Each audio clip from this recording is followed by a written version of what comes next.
Well, gorgeous, gorgeous girls wear red for the red arrows. Hey guys, it's model making time and we're back for the finale of our retrospective of the red arrows. So far we've done the Percival or BAC Jet Provost, we've then done the Nat for both the Yellow Jacks and the Red Arrows. Today we're doing that fierce bitch that is the BAE Hawk, former of Hawker Siddeley. I'm really excited to get into this one. As usual, we'll be discussing the history of the aircraft, and then we'll be discussing the history of the aircraft within this display team. So let's crack into it.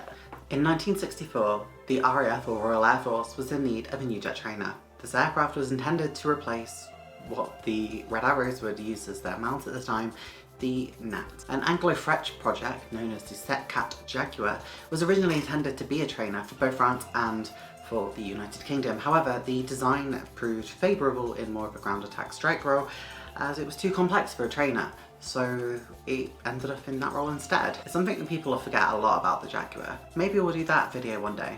Let me know in the comments below. The design, led by Ralph Hooper, was developed originally as a private venture. Hawker Siddeley continued to develop the aircraft and submitted it to the Ministry of Defence in 1970. Known as HS-1182, it would be in October of 1971 that the Ministry of Defence would select the type to replace the Nat in service. The contract they originally got wasn't really small either. It was 175 aircraft signed in March of 1972. First flying on the 21st of August 1974, the Hawker Siddeley Hawk took to the sky. Amazingly, and perhaps unheard of nowadays, the aircraft actually remained in production on time and within budget throughout its life, which is kind of impressive for the initial Hawk. I mean, how many jets today can we say have stuck on budget? JSF, Typhoon. The first export Hawk, the Hawk 50, flew on the 17th of May 1976, and this was specifically designed to fulfill both a light fighter and trainer role. Variations of the Hawk continue to be developed, and that included additions such as GPS, radar, night vision capability. The cockpit was often rearranged to fit the target operator's own fighter force, which I guess was kind of revolutionary for the time and really helped market the Hawk for international audiences. Famously, one operator goes overlooked by a lot of people, which is the United States Navy. In 1981, a variant of the Hawk known as the T-45 Goshawk, co-developed with McDonnell Douglas, would be selected as the United States Navy primary jet trainer. Entering service in 1994 originally with an analog cockpit, this would later be upgraded to a glass cockpit in later versions. A lot of the places that saw export success with the Hawk was replacing older models such as the Jet Provost or the Hawker Siddeley Nat. One of the most famous operators was Finland, and other than that, I guess further south would be the Royal Saudi Air Force, both of whom use it as a display team aircraft. We've actually built both of these before, as you can see behind me, and obviously check out those videos after today. Something I didn't know until sort of doing the research for this was that the Panavia Tornado, the Italian, German and UK based design of swing-wing multi-role aircraft, actually had orders for Malaysia and Oman, and Thailand was originally considering the aircraft. However, both Oman and Malaysia would both cancel it in favour of the Hawk. I never knew this. The aircraft continues to excel today. However, a newer version, the T2, is perhaps more likely to survive into the future. The Red Arrows actually fired the T1 variant, and well, the actual RAF is upgrading to the T2. It's unknown whether or not this will ever happen. I think a lot of countries these days are using their older heritage aircraft that were built and designed in their own countries, as opposed to upgrading them with what would be, useful aircraft in a training capacity. I mean, I can think of Patrulla Aguila, Patrouille de France, the Iskli team in Poland. All of them use older jet aircraft. How long that'll go on for, I'm not sure, but it's interesting nonetheless because the Red Arrows are doing the same thing. Editing me here, hi. So I'm actually really devastated to know that the Iskli team actually broke up in 2021. I feel really privileged to have seen them display in Malta. My first time there, going to the Maltese Air Show. But I'm really sad because it was such a unique aircraft that I know it still flies in private hands, but we'll never see a display team like that ever again. So it's just, I guess, the end of an era. Obviously I mentioned them in this context because they were still flying the TS-11, which wasn't really being used as a trainer anymore there, but yeah, just thought I'd post that update in. I guess that leads us on to the Red Arrows. I know I haven't done a full history of the Hawk itself before we go on to the Red Arrows, but it's more of just so you get an understanding of where the aircraft has come from. Obviously, if you want more information, then I recommend this book on the Hawk itself, and this one can give you sort of rivet counter details if you want it.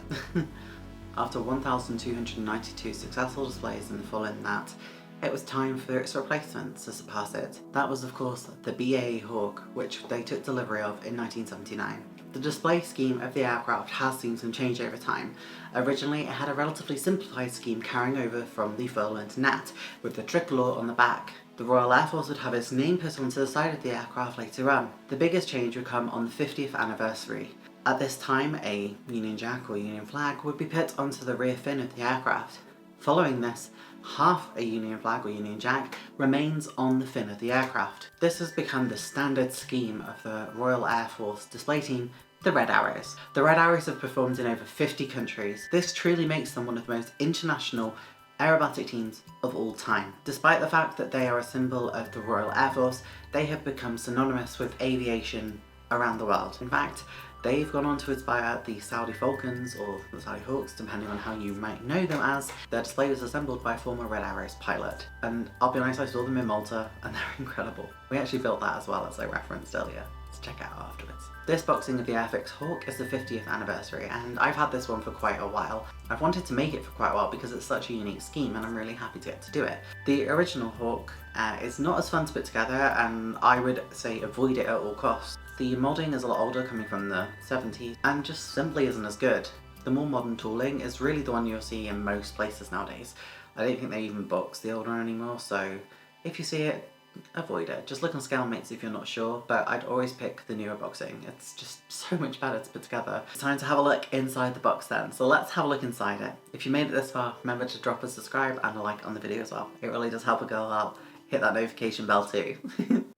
Hey guys, so potentially the last time I'll do this style unboxing, but yeah, this kit is absolutely lovely. So these decals, these are the two special bits. The 50th anniversary tail fin, the only time they had a full Union Jack or Union flag on the tail section of the aircraft, and they're really good quality. Airfix, as I've said a million times, have really good quality decals.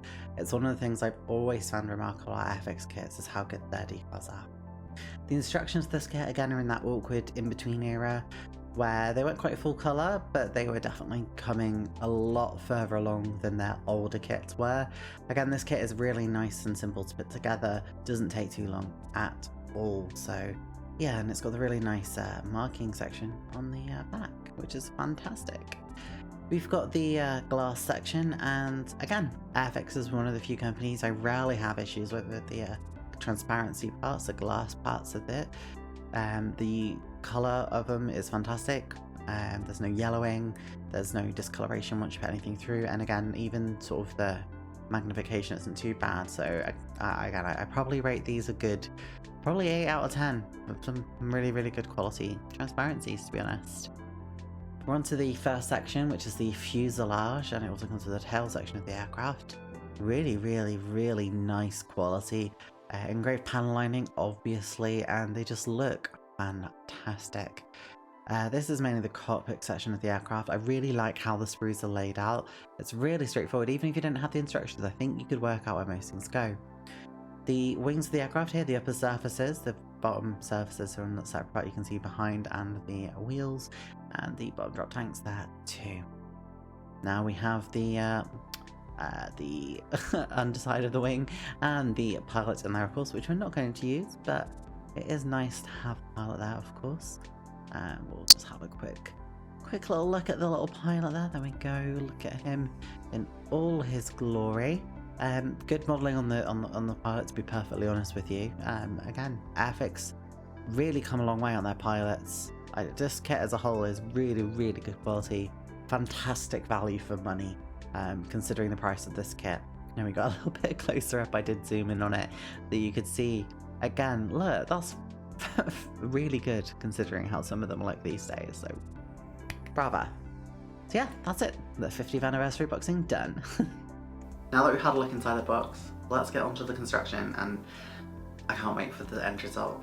We're nearly there, guys. Red Arrows retrospective. Ah! Okay guys, are we ready? for this. This is the BAE Hawk. We're starting with the cockpit, and the cockpit goes together really easily, but it's one of those cockpits that, again, from Airfix, I think is really good quality for what it is, and something they've definitely done a lot better in their most recent kits. I think in older kits particularly, you notice the absence of the cockpit is normally just like, I think people call it like a tub, don't they? It's just like a seat. and maybe a control panel if you're lucky. So yeah, a lot better in this. Still quite simple and straightforward and put together, but you get a really effective cockpit, particularly at this scale, where I wouldn't really expect a massive amount of detail. So yeah, I'm really, really happy with it. As usual, stuck the wings together. I always do that. It allows them to set and be really firm when you do want to join them to the cockpit. Having built one of these before, I know that it's okay to do it in this instance, but remember that's not always the case. So generally, in your first build, follow the instructions. We're painting the cockpit now, so we're just going to put the decals in place, cutting them out with my little sewing scissors there. Once they are on there, we're just going to assemble the rest of the fuselage. We've seen a future project just pop in there, but we'll ignore that. Now, we're painting the inside of the fuselage with the same colour as the cockpit to make sure it all matches, which is a dark grey colour. And we're going to put some modelling putty in the front with some chopped up paper clips, because I'm still doing that cheapskate method. But it does mean that it's going to sit comfortably on its front wheel, not be a tail sitter. I did forget to put something at the back of the aircraft, and we just sort of jabbed it in. It's fine. I still think I actually did it wrong in the end. I don't think it protrudes from the aircraft in my model, whereas I think it should. So that's just something I've learnt. Once the fuselage is all joined, we put the wings on, which solidifies the overall structure of the model. And then we just got a bit of the tail section in as well. Remember, they've got to sit at an angle, always pointing downwards. It gives us the Hawks a really distinctive profile that it has. Once we've done that, we're just going to assemble the rest of the model now. So there's the bit with the brake at the back, and we've also, I think, painted the front of the cockpit section as well. We are going to be spraying this, as you see there, and we've used a Humbrol rattle can for that. I don't think it really shows up properly, but it came out really badly, like horrifically. To the point where I actually ended up painting, as you can see here, just with fiery red from Revell, the good old colour that I use on almost every aerobatic display team aircraft. But it did fix the problem, which I'm happy about.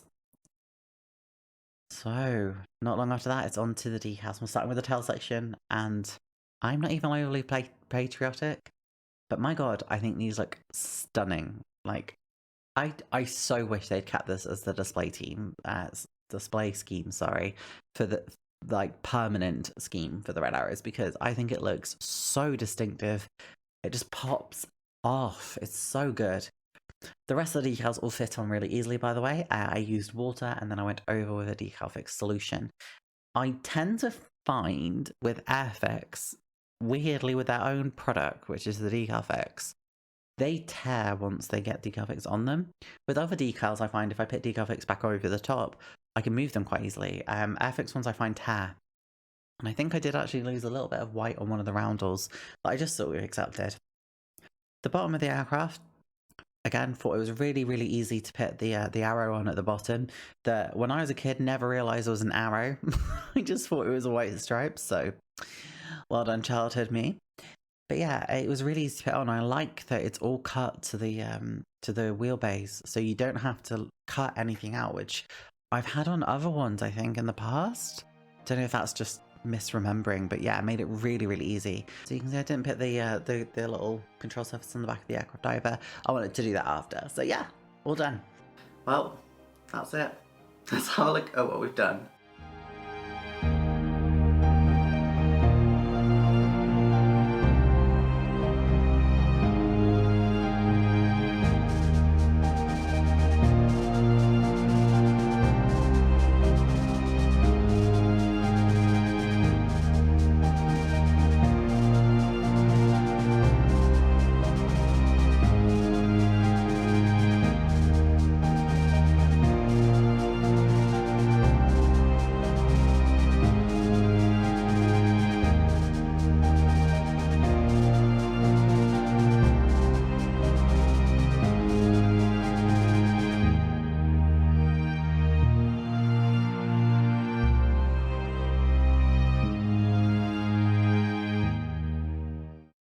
want to drag on too long, but I really enjoy building this.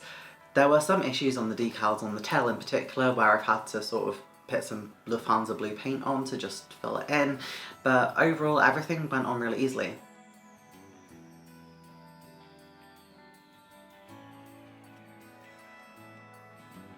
There were some areas where the decals did fall apart a little bit and I didn't really fill them in very well either. I just sort of left them because, I don't know, I was just exhausted by the time I finished these. I built all three of these at relatively the same time, so the Jet Provost, the Nat and the Hawk, because I just got really excited to build the history of the Red Arrows. I already built La Patrouille du France and Il Fretto Tricolore before I built my own nation's display team Heritage, the Red Arrows, so I think I don't know, I just went really into it. I had a couple of days off work, heard the birds singing outside whilst I was building it, and I had a blast.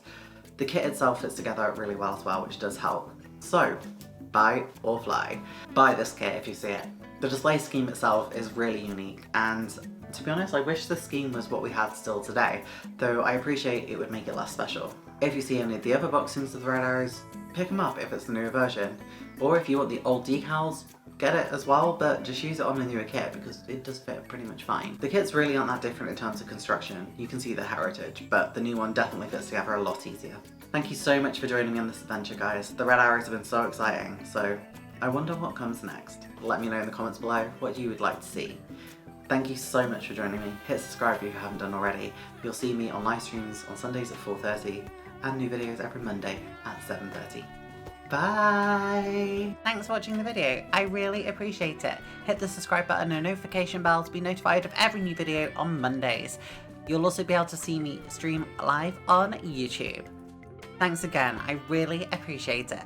Have fun modelling!